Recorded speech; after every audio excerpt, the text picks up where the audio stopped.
नमस्कार, मैं हूं आशीष त्रिपाठी आपके साथ न्यूज 18 मध्य प्रदेश छत्तीसगढ़ पर। शुरुआत बुलेटिन के इस वक्त की बड़ी खबर से। आज रात तक बंगाल की खाड़ी से शुरू हुआ रिमाल तूफान पश्चिम बंगाल के समुद्र तटों से टकरा सकता है और मौसम विभाग के मुताबिक इस दौरान 120 किलोमीटर प्रति घंटा की रफ्तार से हवाएं चल सकती हैं और तूफानी हवाएं, जिसकी वजह से समंदर में करीब 1.5 मीटर ऊंची लहरें उठ सकती हैं और इसे लेकर कोस्ट गार्ड्स की टीम को अलर्ट कर दिया गया है। रेस्क्यू टीम्स के साथ ही कई जहाजों को भी अलर्ट मोड पर रखा गया है। मौसम विभाग ने कोलकाता, हावड़ा, नादिया, पूर्वी मेदिनीपुर जिलों के लिए ऑरेंज अलर्ट जारी किया है और कई जगहों पर उड़ानों को रद्द कर दिया गया है। मछुआरों को 27 मई तक बंगाल की खाड़ी में नहीं जाने की चेतावनी दी गई है। जिन इलाकों में तूफान का ज्यादा असर दिख सकता है वहां एहतियात के तौर पर एनडीआरएफ की टीम्स को तैनात किया गया है। फिलहाल सेना और नेवी को अलर्ट पर रखा गया है। मौसम विभाग ने पश्चिम बंगाल के तटीय जिलों, दक्षिण और उत्तर 24 परगना के लिए रेड अलर्ट जारी किया है।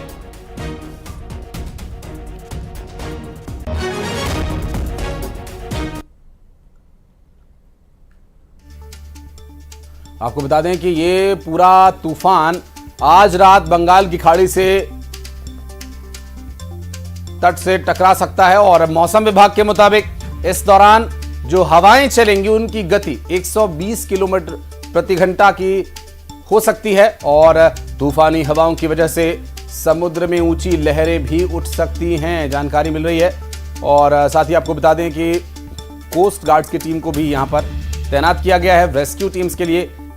साथ ही कई जहाजों पर भी अलर्ट मोड ऑन कर दिया गया है। और ये सीरियल रेपिस्ट आवाज बदलने में माहिर है। मैजिक वॉइस से इस दरिंदे ने वहशीपन का वो खेल खेला जो रोंगटे खड़े कर देगा। मैडम बनकर कॉलेज की छात्राओं से आरोपी बातें किया करता था और फिर उन्हें मिलने के लिए बुलाता, वो भी स्कॉलरशिप के बहाने। पहले रेप और फिर छात्राओं को जान से मारने की धमकी और फिर मोबाइल लूट करके दूसरे शिकार की तलाश पर निकल जाता। आप भी देखिए सनसनीखेज खुलासा, 7 छात्राएं शिकार, मैडम सर की हैवानियत, जले हुए हाथ से खुला हैवान का राज।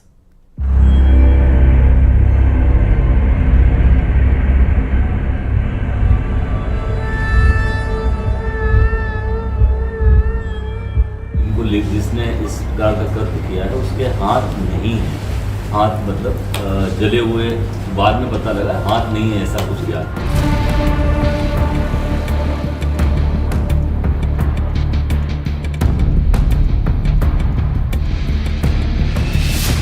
मैडम सर की हैवानियत,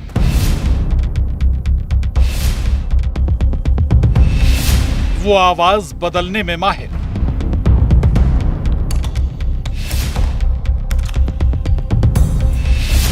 लड़की की आवाज, दरिंदे ने बदली पहचान।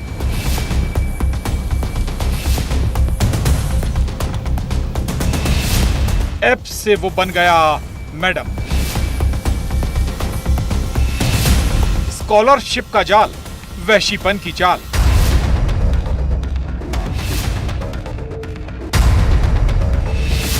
बंद कमरा, दरिंदे की डर्टी पिक्चर।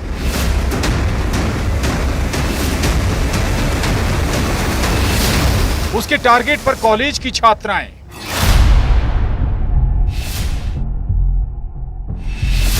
सात छात्राओं के साथ दरिंदगी।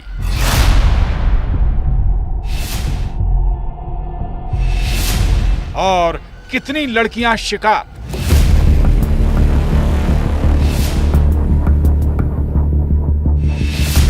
सीधी का सीरियल रेपिस्ट। उसका चेहरा किसी भी लड़की को नजर नहीं आता, बस सुनाई देती तो इस दरिंदे की आवाज। लेकिन कॉल करते वक्त ये दरिंदा लड़के से लड़की बन जाता। मैडम बनकर कॉलेज छात्राओं से बात करता। लड़कियों को लगता मैडम बात कर रही हैं, लेकिन ये मैडम नहीं बल्कि 30 साल के ब्रजेश प्रजापति की वो चाल थी जिसके डर्टी गेम के बारे में सुनकर आप भी हैरान रह जाएंगे। इस हैवान ने कबूल किया है उसने अब तक 7 छात्राओं के साथ दरिंदगी की है। सीधी के इससे शैतान का काला चिट्ठा सुनिए, जिसके निशाने पर थीं छात्राएं।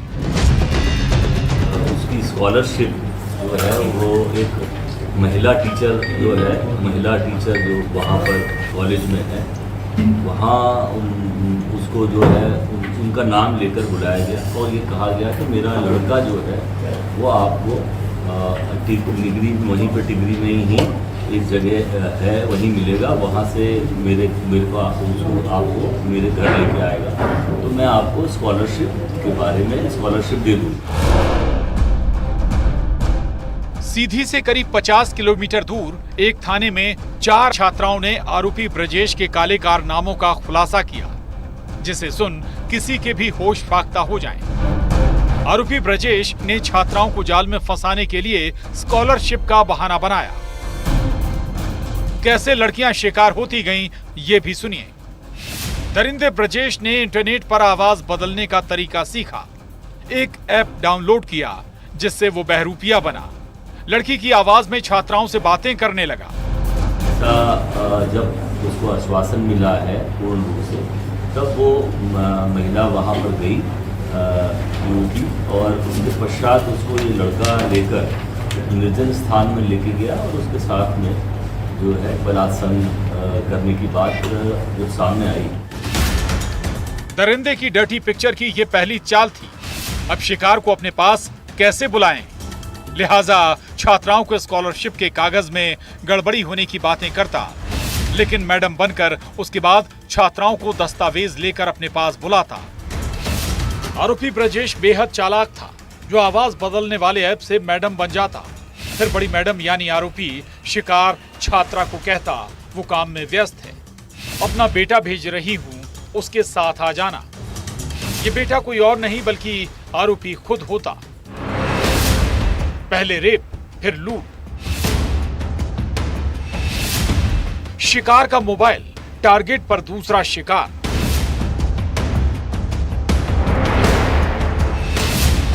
हेलमेट, ग्लव्स पहनकर जाता हैवान।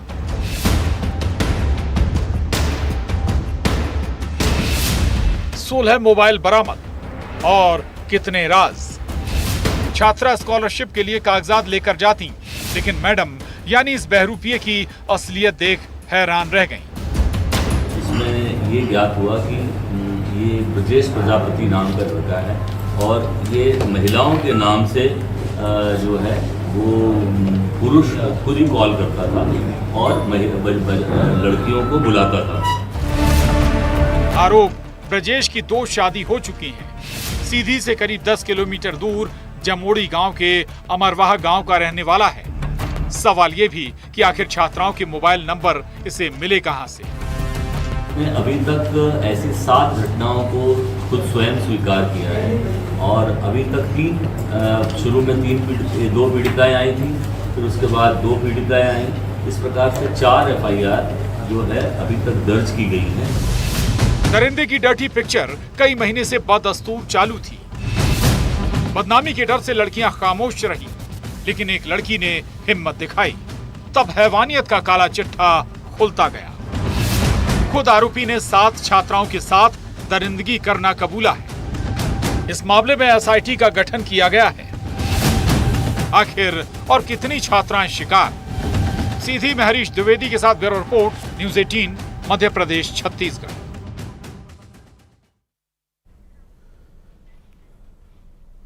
और यूक्रेन में युद्ध के दौरान पुतिन ने एक बड़ा फैसला किया। रशिया के स्कूल्स में अब छात्रों को AK-47 जैसे हथियारों की ट्रेनिंग दी जा रही है।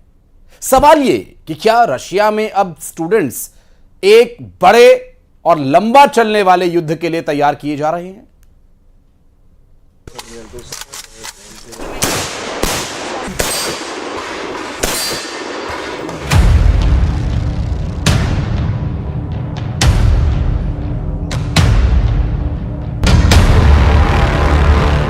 ये रूस में उत्तरी ओसेशिया है और यहां इस फायरिंग रेंज में बच्चे दुनिया के सबसे खतरनाक असॉल्ट राइफल चला रहे हैं। यूक्रेन से युद्ध के बीच में बच्चों को फायरिंग की प्रैक्टिस कराई जा रही है, लेकिन ये सब कुछ किसी खास इंतजाम से नहीं, बल्कि ये फायरिंग अब इनके स्कूल में पढ़ाई का हिस्सा है। राइफल और पिस्टल सब फायर करना सिखाया जा रहा है। Это легче стрелять. С автомата прицел труднее делать, наводить. डेविड की उम्र 14 साल है। डेविड के लिए AK-47 जैसी राइफल चलाना मुश्किल है। उसे पिस्तौल चलाना आसान लगता है। ऐसे में बच्चे गलती करते हैं तो उनको सुधारा जाता है, और इसके लिए यहाँ एक से बढ़कर एक एक्सपर्ट आए हुए हैं। ऑर्डर सीधा मॉस्को से है कि अब एक एक स्कूल में हथियारों की ट्रेनिंग पक्की कर दी जाए। यूक्रेन में युद्ध के बीच स्कूलों में सब कुछ सिखाया जा रहा है, पिस्टल से लेकर राइफल और घायलों का ट्रीटमेंट। बच्चों को युद्ध के लिए पूरी तरह तैयार कर दिया गया है। Да, или все, чему вас учат. Это, во-первых, привить вам определенные навыки в любой обстановке, а второе, это все-таки коллективизм. Да? То есть работать, жить, и если придется воевать, выполнять свой воинский долг в коллективе.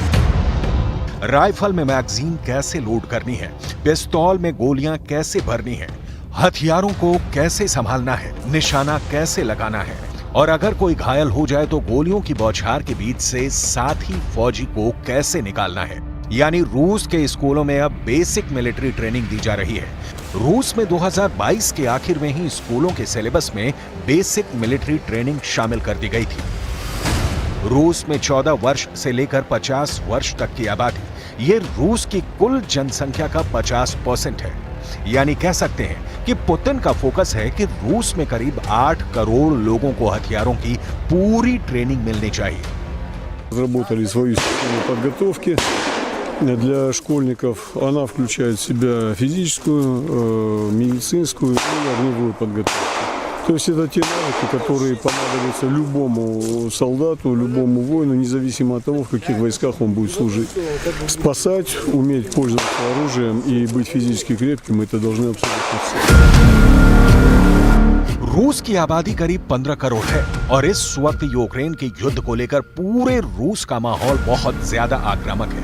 नेटो को लेकर रूस बहुत ज्यादा अलर्ट पर है। परमाणु युद्ध की ड्रिल भी लगातार की जा रही है। यानी रूस का दावा है कि एक एक बाशिंदा इस वक्त युद्ध वाले मोड में चल रहा है। अब बच्चों को दी जा रही ट्रेनिंग देखकर रूस के तेवर समझे जा सकते हैं। Уже будет опыт стрелять с пистолета, с автомата. По жизни будет легче, уже подготовлен будешь. Физически, по военной технике. शीत युद्ध के दौरान रूस के स्कूलों में इस तरह की ट्रेनिंग दी जाती थी, लेकिन 80 के दशक में इस ट्रेनिंग को बंद कर दिया गया। अब सवाल है कि आखिर पुतिन ने क्या देखा जो स्कूलों में AK-47 पहुंचा दी? तो उसका जवाब है ये वीडियो। यूक्रेन के हमलों में रूस के सैनिकों को चुन चुन कर मारा जा रहा है। यूक्रेन के क्वाड कॉप्टर ड्रोन रूस के सैनिकों को ढूंढ ढूंढ कर मार रहे हैं। रूस के 2 सैनिक भाग रहे हैं। एक सैनिक छुपने के लिए जगह तलाश रहा है, तभी ऊपर से ड्रोन बम गिरता है। टारगेट साफ हो जाता है, या कहीं कि उसके चीथड़े उड़ जाते हैं। एक बार फिर देखिए धमाका। ऐसा ही हमला एक और जगह होता है, तीसरी जगह भी होता है, और चौथा धमाका भी होता है। ऐसे क्वाड कॉप्टर को मारने के लिए रूस को अपने एस्ट्रेला जैसे एयर डिफेंस सिस्टम की मदद लेनी पड़ रही है। देखिए इसकी मिसाइल फायर होती है तो कैसे यूक्रेन का ड्रोन मारा जाता है।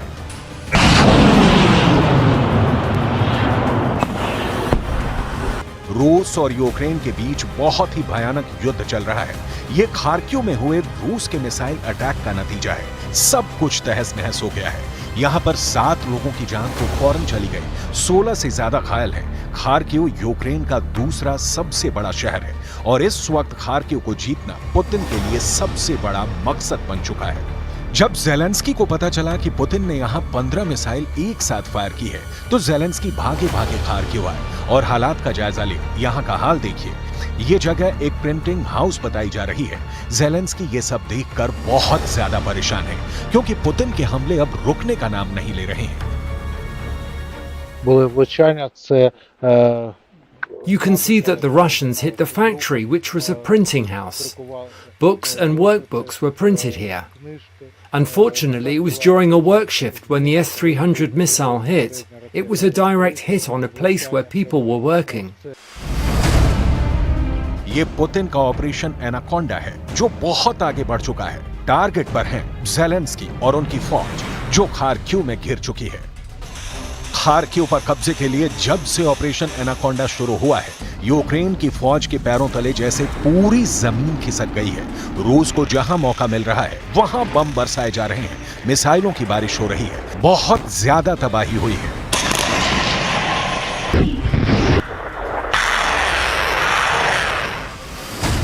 ऑपरेशन एनाकोंडा यानी ऐसा युद्ध जिसमें खार्किव को चारों तरफ से जकड़कर ज़ेलेंस्की की फौज का दम घोंट दिया जाए, यही पुतिन की सबसे खतरनाक रणनीति है, जिसमें सबसे बड़ा टारगेट तो यूक्रेन के राष्ट्रपति वोलोदिमीर ज़ेलेंस्की है। राजधानी कीव के बाद खार्किव का शहर उनका सबसे बड़ा किला माना जाता है। रूस के हमलों को कैसे काउंटर किया जाए, इसका जवाब आसान नहीं है। यूक्रेन की फोर्स लगातार खार्किव को बचाने की कोशिश कर रही है। इस वक्त सबसे ज्यादा जरूरत तोप के गोलों की है, जो यूक्रेन को नाटो के देशों से ही मिल सकते हैं, और ज़ेलेंस्की को उसी का बेसब्री से इंतजार है।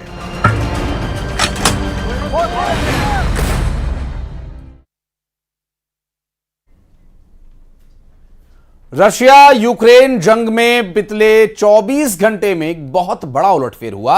यूक्रेन रक्षा मंत्रालय ने दावा किया कि उसने सिर्फ एक दिन में रशिया के 13 टैंक्स और 42 तोपों को तबाह करके रख दिया। वहीं दूसरी तरफ पुतिन एक बार फिर से यूक्रेन से कह रहे हैं कि अगर उसने नेटो और पश्चिमी देशों से और ज्यादा घातक हथियार लिए तो फिर यूक्रेन का विनाश कोई नहीं रोक पाएगा।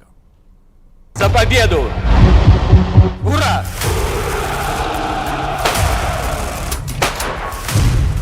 गुप्त हथियार से रूस की तबाही।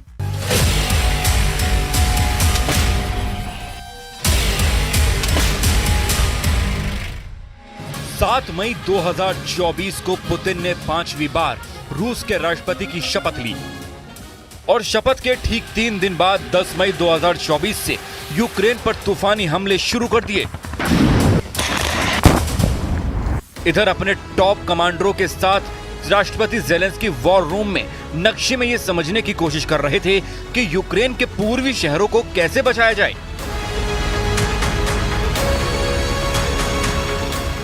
खास तौर से खार्किव शहर को, जो यूक्रेन का दूसरा सबसे बड़ा शहर है।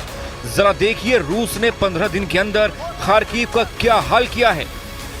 तबाह शहर, लाशों का अंबार और यूक्रेनी सैनिकों के ताबूत साबित कर रहे हैं कि पुतिन ने 820 दिन बाद सबसे बड़ा हमला यूक्रेन पर किया है।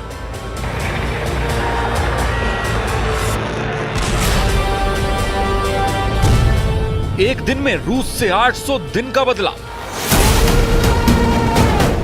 लेकिन हारते यूक्रेन ने पिछले 24 घंटे में कुछ ऐसा किया है जो रूस की सेना पर बहुत भारी साबित हुआ है। कुछ खुफिया खबरों में दावा किया गया है कि यूक्रेनी सैनिकों ने उत्तर पूर्व में रूसी सेना की कमर तोड़कर रख दी है। यूक्रेनी सेना ने 1500 से ज्यादा रूसी सैनिकों को मार डाला है।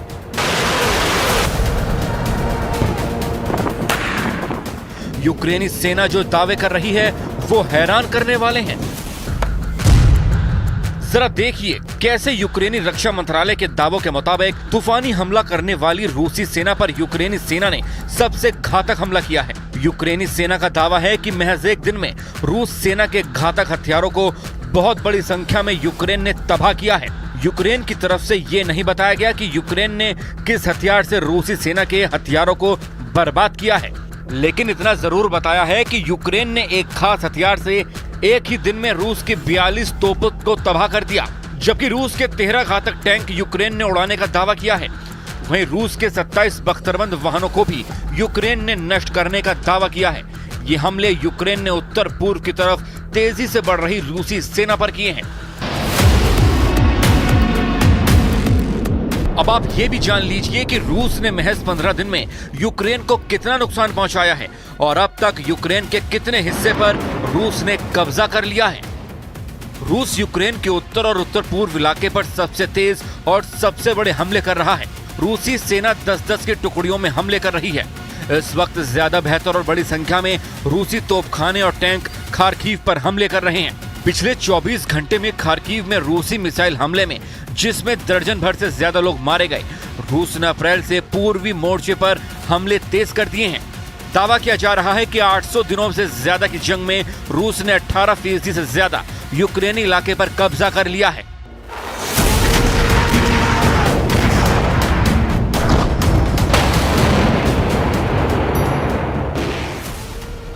वहीं यूक्रेन का दावा है कि रूस के अब तक 5 लाख से ज्यादा सैनिक मारे गए हैं, जबकि 800 से ज्यादा दिन की जंग में 7,635 टैंक रूस के नष्ट हो चुके हैं। वहीं रूस की 14,775 बख्तरबंद लड़ाकू वाहन यूक्रेनी सेना ने उड़ा दिए हैं। यूक्रेन का दावा है कि उसके मिसाइल और एयर डिफेंस सिस्टम ने रूस के 356 लड़ाकू विमानों को तबाह कर दिया है। यूक्रेन तो यहां तक दावा कर रहा है कि वो रूस की 12,902 तोप और उसकी प्रणाली तबाह और बर्बाद कर चुका है। अब सवाल उठता है कि हारता यूक्रेन अचानक रूस पर ताबड़तोड़ हमले कैसे कर रहा है। भारी हथियार और फाइटर जेट्स को तरस रहा यूक्रेन भीषण पलटवार रूस पर कैसे कर रहा है? इसका जवाब है यूक्रेन का इलेक्ट्रिक वॉरफेयर और ड्रोन हमलों की ताकत, जो रूसी सेना पर कहर बनकर टूट पड़े हैं। जरा ये वीडियो देखिए। जमीन पर रूसी हमलों ने यूक्रेन के चिथड़े उड़ाकर रख दिए हैं। 5वीं बार रूस का राष्ट्रपति बनने के बाद से अचानक रूस के हमले यूक्रेन पर 5 गुना तेजी से हो रहे हैं। जानकारों के मुताबिक 24 फरवरी 2022 के बाद से पहली बार रूस ने इतने भीषण हमले किए हैं। यूक्रेन के राष्ट्रपति ज़ेलेंस्की तक मान चुके हैं कि इस वक्त खार्किव में रूस के हमले चारों तरफ से हो रहे हैं। रूस के फाइटर जेट और ड्रोन यूक्रेन में घुसकर हमले कर रहे हैं। जमीन पर टैंक, पैदल सेना, तोपखाना और रूसी रॉकेट आर्मी ने यूक्रेन सैनिकों की कमर तोड़कर रख दी है। हैरानी की बात यह है कि पिछले 48 घंटों में रूस ने समंदर से मौजूद अपनी पनडुब्बी से बुलावा बैलिस्टिक मिसाइल, जिसे RSM-56 से भी जाना जाता है, उससे भीषण हमले किए हैं। ये तस्वीरें साफ दिखा रही हैं कि रूस कितने भीषण हमले पिछले 24 घंटे से यूक्रेन के 5 इलाकों में कर रहा है। जरा इस वीडियो को भी देख लीजिए। रूस के भीषण हमले के बाद तबाह खार्किव के रिहायशी इलाके रूसी आग में जल रहे हैं। हालात ये है कि यहाँ यूक्रेन के लोग तेजी से इलाके खाली कर रहे हैं। हारते यूक्रेन ने भी रूस पर कुछ ऐसे ही हमले किए, जिसकी कल्पना रूस ने कभी नहीं की थी। अमेरिका ने यूक्रेन को बेहद लंबी दूरी तक मार करने वाली ऐसी मिसाइलें दी हैं, जो पिछले 24 घंटे में रूस के लिए यमराज बन चुकी हैं।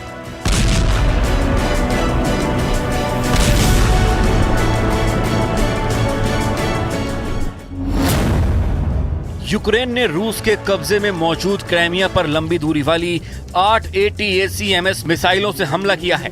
क्राइमिया में हुए यूक्रेन ने इस हमले में रूस का स्पेस रडार स्टेशन तबाह हो गया है। यूक्रेनी समर्थकों ने दावा किया है कि रूस का एयर डिफेंस सिस्टम 8 ATACMS मिसाइलों को रोक नहीं पाया, जिसकी वजह से रूस के स्पेस रडार स्टेशन में मौजूद दर्जनों रूसी सैनिक मारे गए। 2014 से यूक्रेन के क्राइमिया पर रूस का कब्जा है, लेकिन पहली बार ऐसा हुआ है कि रूस पर यूक्रेन ने अमेरिका की ATACMS के जरिए घातक और भीषण हमला किया है। कुल मिलाकर यूक्रेन अब जंग के उस दौर में पहुंच चुका है जहां या तो यूक्रेन जीतेगा या फिर रूस पूरे यूक्रेन को तबाह कर देगा। और यार एक छोटे से ब्रेक के लिए बहुत जल्द लौटते हैं।